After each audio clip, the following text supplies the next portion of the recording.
ਸ੍ਰੀ Guru Granth Sahib JIO. ਅੰਕ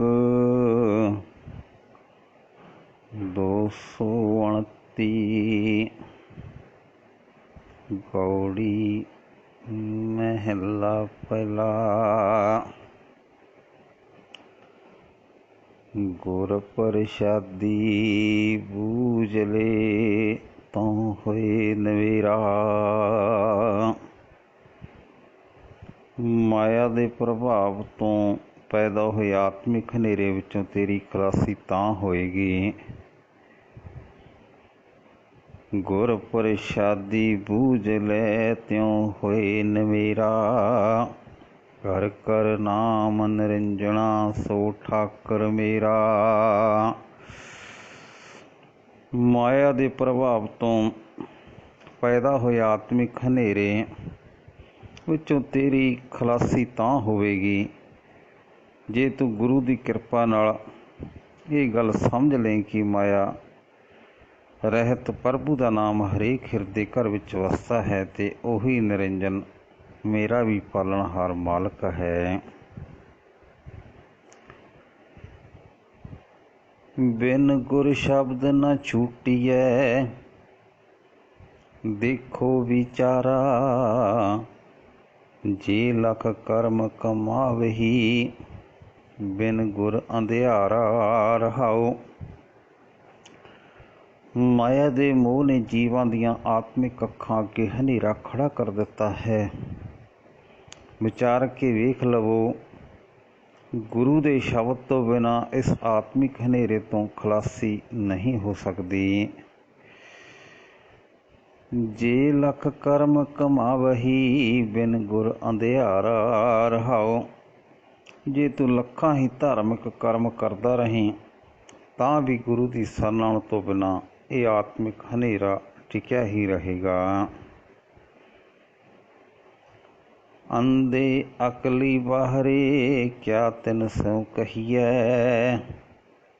ਜਿਨ੍ਹਾਂ ਬੰਦਿਆਂ ਨੂੰ ਮਾਇਆ ਦੇ ਮੋਹ ਨੇ ਅੰਨਾ ਕਰ ਦਿੱਤਾ ਹੈ ਅਤੇ ਅਕਲਹੀਣ ਕਰ ਦਿੱਤਾ ਹੈ, ਉਹਨਾਂ ਨੂੰ ਇਹ ਸਮਝਾਉਣ ਦਾ ਕੋਈ ਲਾਭ ਨਹੀਂ। ਬਿਨ ਗੁਰ ਪੰਥ ਨ ਸੂਝਈ ਕਿਤ ਬਿਦ ਨਿਰਵਹੀਐ। ਗੁਰੂ ਦੀ ਸ਼ਰਨ ਤੋਂ ਬਿਨਾਂ ਉਹਨਾਂ ਨੂੰ ਜੀਵਨ ਦਾ ਸਹੀ ਰਸਤਾ ਲੱਭ ਨਹੀਂ ਸਕਦਾ।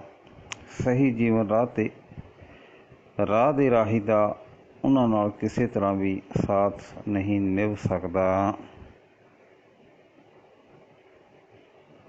ਖੋਟੇ ਕੋ ਖਰਾ ਕਹੈ ਖਰੇ ਸਾਰ ਨ ਜਾਣੈ।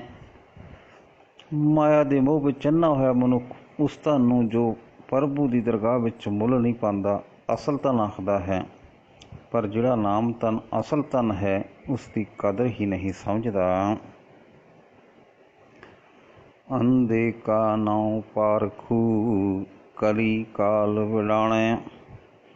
ਮਾਇਆ ਵਿੱਚ ਅੰਨੇ ਹੋਏ ਮਨੁੱਖ ਨੂੰ ਸਿਆਣਾ ਆਖਿਆ ਜਾ ਰਿਹਾ ਹੈ। ਇਹ ਅਚਰਜ ਚਾਲ ਹੈ ਦੁਨੀਆ ਦੇ ਸਮੇਂ ਦੀ।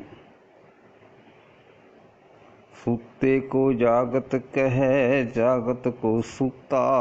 ਮਾਇਆ ਦੇ ਮੋਹ ਦੀ ਨੀਂਦ ਵਿੱਚ ਸੁੱਤੇ ਪਏ ਨੂੰ ਜਾਗਦਾ ਆਖਦਾ ਹੈ ਕਿ ਇਹ ਜਾਗਦਾ ਹੈ, ਸੁਚੇਤ ਹੈ, ਪਰ ਜਿਹੜਾ ਮਨੁੱਖ ਪਰਮਾਤਮਾ ਦੀ ਯਾਦ ਵਿੱਚ ਜਾਗਦਾ ਹੈ, ਸੁਚੇਤ ਹੈ, ਉਸ ਨੂੰ ਆਖਦਾ ਹੈ ਕਿ ਸੁੱਤਾ ਪਿਆ ਹੈ।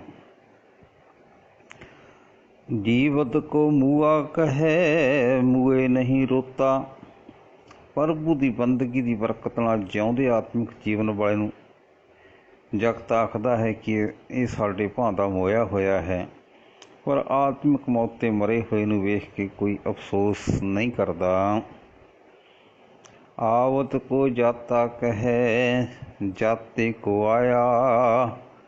ਪਰਮਾਤਮਾ ਦੇ ਰਸਤੇ ਉੱਤੇ ਆਉਣ ਵਾਲੇ ਨੂੰ ਜਗਤ ਆਖਦਾ ਹੈ ਕਿ ਇਹ ਗਿਆ ਗੁਜ਼ਰਿਆ ਹੈ, ਪਰ ਪ੍ਰਭੂ ਵੱਲੋਂ ਗਏ ਗੁਜ਼ਰੇ ਜਗਤ ਨੂੰ ਜਗਤ ਸਮਝਦਾ ਹੈ ਕਿ ਇਸੇ ਦਾ ਜਗਤ ਵਿੱਚ ਆਉਣਾ ਸਫਲ ਹੋਇਆ ਹੈ। ਪਰ ਕੀ ਕੋ ਆਪਣੀ ਕਹੈ ਆਪਣੋ ਨਹੀਂ ਭਾਇਆ।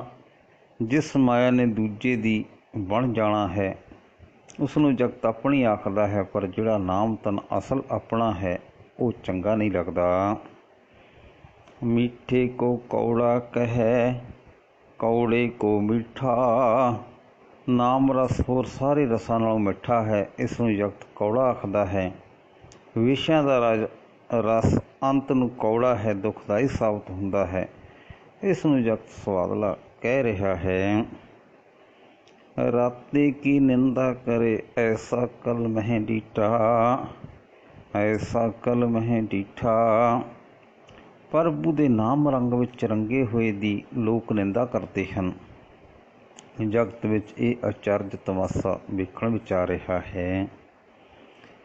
चेरी की सेवा करें, ठाकर नहीं दिसै। लोग परमात्मा की दासी माया की तो सेवा खुशामद कर रहे हैं, पर माया का माल किसी नूं दिसदा ही नहीं। पोखर नीर बरोलीए, माखण नहीं दिसै। माया विचों सिख लभना सुख लभना इउं ही है जिवें पानी रिड़के उस विचों मक्खण लभना। जे छप्पड़ नूं रिड़कीए, जे पानी रिड़कीए, उस विचों मक्खण नहीं निकल सकदा। इस पद जो अर्थाए ले, सो गुरु हमारा। आपा पछाणन दे आत्मिक दर्जे नूं जिहड़ा मनुख प्राप्त कर लैंदा है, मैं उस अगे अपना सिर नवांदा हाँ। नानक चीने आप को सो अपर अपारा। हे नानक, जिहड़ा मनुख अपने आसरे नूं पछाण लैंदा है, उस परमात्मा का रूप बन जाता है, जो माया के प्रभाव तो परे है ते जिसके गुणां का पारला बन्ना नहीं लभ सकता। सब आपे आप वरत, आपे परमाया, पर माया विच ते जीवां विच सब थां परमात्मा आप ही आप व्यापक है, आप ही जीवां नूं कराहे पांदा है। गुर किरपा ते बूझीए, सब ब्रह्म समाया। गुरु की मेहर नाल ही ये समझ पैंदी है कि परमात्मा हरेक थां मौजूद है। राग गौड़ी ग्वारेरी, महला तीजा, अष्टपदियाँ। एक ओंकार सतगुर प्रसाद, मन का सूतक दूजा पाओ। परमात्मा नूं विसार के माया आदिक होर नाल पाया होया प्यार मन की अपवित्रता का कारण बनता है। भरम में भूले आओ जाओ, इस अपवित्रता के कारण माया की भटकणा विच कराहे पए हे मनुख नूं जन्म मन का गेड़ बनिया रहिंदा है। मन मुख सूतक कवे न जाए, अपने मन के पिछे तुरन वाले मनुख के मन की अपवित्रता उतना चिर कदे दूर नहीं हुंदी। जी चिर शब्द न भीजे, हर कै नाए रहाओ। जितना चिर मनुख गुरु के शब्द विच नहीं पतीजदा अते परमात्मा के नाम विच नहीं जुड़दा, रहाओ। सबो सूतक जेता मोह आकार, अपने मन के पिछे तुरन वाले मनुख लई ये जितना भी जगत है, जितना ही जगत का मोह है, ये सारा अपवित्रता का मूल है। मर मर जमे वारू वार, वो मनुख इस आत्मिक मौत विच मर मर के मुड़ मुड़ जमदा रहिंदा है। सूतक अगन पौने पानी माहे, मन मनुखा वास्ते अग विच, हवा विच, पानी विच भी अपवित्रता है। सूतक भोजन जेता खिच खाहें, जितना कुछ भोजन आदि को खाते हैं वो भी उन्हों के मन वास्ते अपवित्रता का कारण बनता है। सूतक कर्म न पूजा होए, सूतक दे भरम विच ग्रासे हुए मन कोई कर्म कांड पवित्र नहीं कर सकते, कोई देव पूजा पवित्र नहीं कर सकती। नाम रते मन निर्मल होए, परमात्मा के नाम विच रंगीज के ही मन पवित्र हुंदा है। सतगुर सेव्या सूतक जाए, जे सतगुरु का आसरा लिया जाए तो मन की अपवित्रता दूर हो जाती है। मरे न जन्मै काल न खाए, गुरु की शरण ਰਹਿਣ ਵਾਲਾ ਮਨੁੱਖ ਨਾ ਮਰਦਾ ਹੈ, ਨਾ ਜੰਮਦਾ ਹੈ, ਨਾ ਉਸਨੂੰ ਆਤਮਿਕ ਮੌਤ ਖਾਂਦੀ ਹੈ। ਸਾਸਤ ਸਿਮਰਤ ਸੋਧ ਦੇਖੋ ਕੋਏ, ਬੇਸ਼ੱਕ ਕੋਈ ਧਿਰ ਸਿਮਰਤੀਆਂ ਸ਼ਾਸਤਰਾਂ ਨੂੰ ਵਿਚਾਰ ਕੇ ਵੇਖ ਲਵੋ। ਬਿਨ ਨਾਵੈ ਕੋ ਮੁਕਤ ਨਾ ਹੋਏ। ਪਰਮਾਤਮਾ ਦੇ ਨਾਮ ਤੋਂ ਬਿਨਾਂ ਕੋਈ ਮਨੁੱਖ ਮਾਨਸਿਕ ਅਪਵਿੱਤਰਤਾ ਤੋਂ ਖਲਾਸੀ ਨਹੀਂ ਪਾ ਸਕਦਾ। ਜੁਗ ਚਾਰੇ ਨਾਮ ਉੱਤਮ ਸ਼ਬਦ ਵਿਚਾਰ, ਚੌਹਾਂ ਹੀ ਯੁੱਗਾਂ ਵਿੱਚ ਗੁਰੂ ਦੇ ਸ਼ਬਦ ਨੂੰ ਵਿਚਾਰ ਕੇ ਪਰਮਾਤਮਾ ਦਾ ਨਾਮ ਜਪ ਕੇ ਹੀ ਮਨੁੱਖ ਉੱਤਮ ਬਣ ਸਕਦਾ ਹੈ। ਕਲ ਮੈਂ ਗੁਰਮੁਖ ਉਤਰਸ ਪਾਰ, ਇਸ ਯੁੱਗ ਵਿੱਚ ਵੀ ਜਿਸ ਨੂੰ ਕਲਯੁਗ ਕਿਹਾ ਜਾ ਰਿਹਾ ਹੈ, ਉਹੀ ਮਨੁੱਖ ਵਿਕਾਰਾਂ ਦੇ ਸਮੁੰਦਰ ਤੋਂ ਪਾਰ ਲੰਘਦਾ ਹੈ ਜੋ ਗੁਰੂ ਦੀ ਸ਼ਰਨ ਪੈਂਦਾ ਹੈ। ਸਾਚਾ ਮਰੇ ਨ ਆਵੈ ਜਾਏ, ਪਰਮਾਤਮਾ ਜੋ ਸਦਾ ਕਾਇਮ ਰਹਿਣ ਵਾਲਾ ਹੈ ਤੇ ਜੋ ਕਦੇ ਜੰਮਦਾ ਮਰਦਾ ਨਹੀਂ। ਨਾਨਕ ਗੁਰਮੁਖ ਰਹਿ ਸਮਾਏ, ਹੇ ਨਾਨਕ ਗੁਰੂ ਦੇ ਸਨਮੁਖ ਰਹਿਣ ਵਾਲਾ ਮਨੁੱਖ ਉਸ ਪਰਮਾਤਮਾ ਵਿੱਚ ਸਦਾ ਲੀਨ ਰਹਿੰਦਾ ਹੈ। ਇਸ ਤਰ੍ਹਾਂ ਉਹ ਮਨੁੱਖ ਦੇ ਮਨ ਨੂੰ ਕੋਈ ਪਵਿੱਤਰਤਾ ਛੋਹ ਨਹੀਂ ਸਕਦੀ। ਗੌੜੀ ਮਹਲਾ ਤੀਜਾ।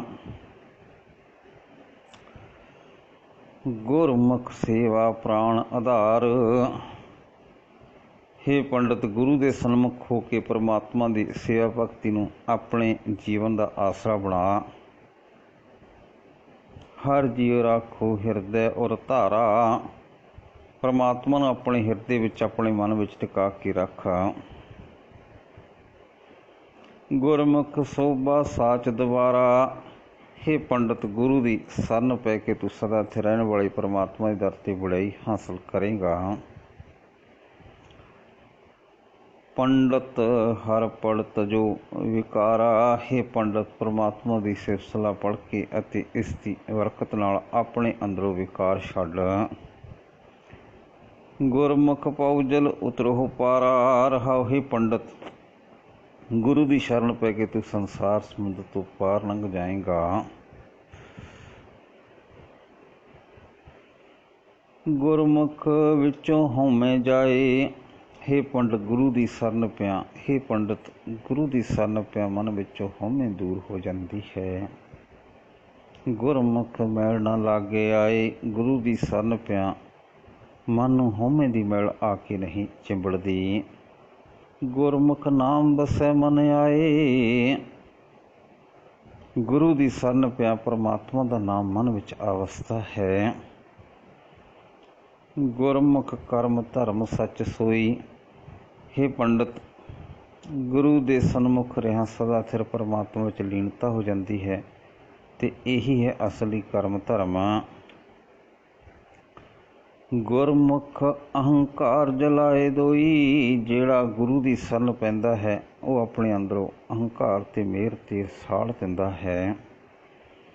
ਗੁਰਮੁਖ ਨਾਮ ਰਤੇ ਸੁਖ ਹੋਈ, ਪ੍ਰਭੂ ਦੇ ਨਾਮ ਵਿੱਚ ਰੰਗੇ ਜਾ ਕੇ ਗੁਰੂ ਦੇ ਸਨਮੁਖ ਰਹਿਣ ਵਾਲੇ ਮਨੁੱਖਾਂ ਨੂੰ ਆਤਮਿਕ ਆਨੰਦ ਪ੍ਰਾਪਤ ਹੁੰਦਾ ਹੈ।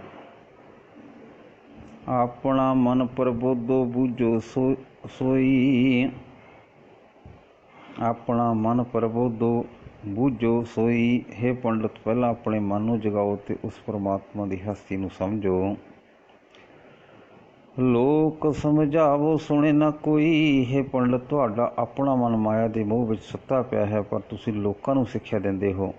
ਇਸ ਤਰ੍ਹਾਂ ਕਦੇ ਕੋਈ ਮਨੁੱਖ ਸਿੱਖਿਆ ਨਹੀਂ ਸੁਣਦਾ। ਗੁਰਮੁਖ ਸਮਝੋ ਸਦਾ ਸੁਖ ਹੋਈ, ਗੁਰੂ ਦੀ ਸ਼ਰਨ ਪੈ ਕੇ ਤੁਸੀਂ ਆਪ ਸਹੀ ਜੀਵਨ ਰਸਤਾ ਸਮਝੋ, ਤੁਹਾਨੂੰ ਸਦਾ ਆਤਮਿਕ ਆਨੰਦ ਮਿਲੇਗਾ। ਮਨ ਮੁਖ ਡੰਫ ਬਹੁਤ ਚਤੁਰਾਈ, ਹੇ ਪੰਡਿਤ ਆਪਣੇ ਹੀ ਮਨ ਦੇ ਪਿੱਛੇ ਤੁਰਨ ਵਾਲਾ ਮਨੁੱਖ ਧਾਰਮਿਕ ਵਿਖਾਵਾ ਕਰਦਾ ਹੈ, ਬੜੀ ਚਤੁਰਾਈ ਵਿਖਾਉਂਦਾ ਹੈ। ਜੋ ਕੁਛ ਕਮਾਵੇ ਸੋ ਥਾਏ ਨਾ ਪਾਈ, ਪਰ ਜੋ ਕੁਝ ਉਹ ਆਪ ਅਮਲੀ ਜੀਵਨ ਕਮਾਉਂਦਾ ਹੈ ਉਹ ਪਰਮਾਤਮਾ ਦੀ ਨਜ਼ਰਾਂ ਵਿੱਚ ਪ੍ਰਵਾਨ ਨਹੀਂ ਹੁੰਦਾ। ਆਵੈ ਜਾਵੈ ਠੌਰ ਨਾ ਕਾਈ, ਉਹ ਮਨੁੱਖ ਜਨਮ ਮਰਨ ਦੇ ਗੇੜ ਵਿੱਚ ਪਿਆ ਰਹਿੰਦਾ ਹੈ, ਉਸ ਨੂੰ ਆਤਮਿਕ ਸ਼ਾਂਤੀ ਦੀ ਕੋਈ ਥਾਂ ਨਹੀਂ ਮਿਲਦੀ। ਮਨ ਮੁਖ ਕਰਮ ਕਰੇ ਬਹੁ ਅਭਿਮਾਨਾ, ਆਪਣੇ ਮਨ ਦੇ ਪਿੱਛੇ ਤੁਰਨ ਵਾਲਾ ਮਨੁੱਖ ਆਪਣੇ ਵੱਲੋਂ ਧਾਰਮਿਕ ਕਰਮ ਕਰਦਾ ਹੈ, ਪਰ ਇਸ ਤਰ੍ਹਾਂ ਉਸ ਦੇ ਅੰਦਰ ਬਹੁਤ ਮਾਣ ਪੈਦਾ ਹੁੰਦਾ ਹੈ। ਬੱਗ ਜਿਉਂ ਲਾਏ ਬਹਿ ਨਿਤ ਧਿਆਨਾ, ਉਹ ਸਦਾ ਬਗਲੇ ਵਾਂਗ ਹੀ ਸਮਾਧੀ ਲਾ ਕੇ ਬੈਠਦਾ ਹੈ। ਜਮ ਪਕੜਿਆ ਤਬ ਹੀ ਪੁਛਤਾਨਾ, ਉਹ ਤਦੋਂ ਹੀ ਪਛਤਾਵੇਗਾ ਜਦੋਂ ਮੌਤ ਨੇ ਉਸ ਨੂੰ ਸਿਰੋਂ ਆ ਫੜਿਆ। ਬਿਨ ਸਤਿਗੁਰ ਸੇਵੇ ਮੁਕਤ ਨਾ ਹੋਈ, ਹੇ ਪੰਡਿਤ, ਸਤਿਗੁਰੂ ਦੀ ਸ਼ਰਨ ਪੈਣ ਤੋਂ ਬਿਨਾਂ ਦੰਭ ਆਦਿਕ ਤੋਂ ਖਲਾਸੀ ਨਹੀਂ ਹੁੰਦੀ। ਗੁਰ ਪ੍ਰਸਾਦੀ ਮਿਲੇ ਹਰ ਸੋਈ, ਗੁਰੂ ਦੀ ਕਿਰਪਾ ਨਾਲ ਹੀ ਉਹ ਘਟ ਘਟ ਦੀ ਜਾਣਨ ਵਾਲਾ ਪ੍ਰਮਾਤਮਾ ਮਿਲਦਾ ਹੈ। ਗੁਰ ਦਾਤਾ ਜੁਗ ਚਾਰੇ ਹੋਈ, ਹੈ ਪੰਡਿਤ, ਸਤਜੁਗ ਕਲਯੁਗ ਆਖ ਕੇ ਕਿਸੇ ਜੁਗ ਦੇ ਜੁਮੇ ਬੁਰਾਈ ਲਾ ਕੇ ਗਲਤੀ ਨਾ ਖਾ। ਚੌਹਾਂ ਜੁਗਾਂ ਵਿੱਚ ਗੁਰੂ ਹੀ ਪਰਮਾਤਮਾ ਦੇ ਨਾਮ ਦੀ ਦਾਤ ਦੇਣ ਵਾਲਾ ਹੈ। ਚੌਹਾਂ ਹੀ ਯੁੱਗਾਂ ਵਿੱਚ ਗੁਰੂ ਹੀ ਪਰਮਾਤਮਾ ਦੇ ਨਾਮ ਦੀ ਦਾਤ ਦੇਣ ਵਾਲਾ ਹੈ। ਗੁਰਮੁਖ ਜਾਤ ਪਤ ਨਾਮੇ ਵਡਿਆਈ, ਹੈ ਪੰਡਿਤ, ਗੁਰੂ ਦੀ ਸ਼ਰਨ ਪੈਣ ਵਾਲੇ ਮਨੁੱਖ ਵਾਸਤੇ ਹਰ ਨਾਮ ਹੀ ਉੱਚੀ ਜਾਤ ਹੈ ਤੇ ਉੱਚੀ ਕੁਲ ਹੈ। ਪਰਮਾਤਮਾ ਦੇ ਨਾਮ ਵਿੱਚ ਉਹ ਆਪਣੀ ਇੱਜ਼ਤ ਮੰਨਦਾ ਹੈ। ਸ਼ਹਿਰ ਕੀ ਪੁੱਤਰੀ ਵਿਦਾਰ ਗਵਾਈ, ਨਾਮ ਦੀ ਬਰਕਤ ਨਾਲ ਹੀ ਉਸਨੇ ਮਾਇਆ ਦਾ ਪ੍ਰਭਾਵ ਆਪਣੇ ਅੰਦਰੋਂ ਕੱਟ ਕੇ ਪਰੇ ਰੱਖ ਦਿੱਤਾ ਹੈ। ਨਾਨਕ ਬਿਨ ਨਾਵੈ ਝੂਠੀ ਚਤੁਰਾਈ, ਹੈ ਨਾਨਕ, ਪਰਮਾਤਮਾ ਦੇ ਨਾਮ ਤੋਂ ਵਾਂਝੇ ਰਹਿ ਕੇ ਹੋਰ ਚਤੁਰਾਈ ਵਿਖਾਣੀ ਵਿਅਰਥ ਹੈ। ਨਾਨਕ ਬਿਨ ਨਾਵੈ ਝੂਠੀ ਚਤੁਰਾਈ। ਵਾਹਿਗੁਰੂ ਜੀ ਕਾ ਖਾਲਸਾ, ਵਾਹਿਗੁਰੂ ਜੀ ਕੀ ਫਤਿਹ।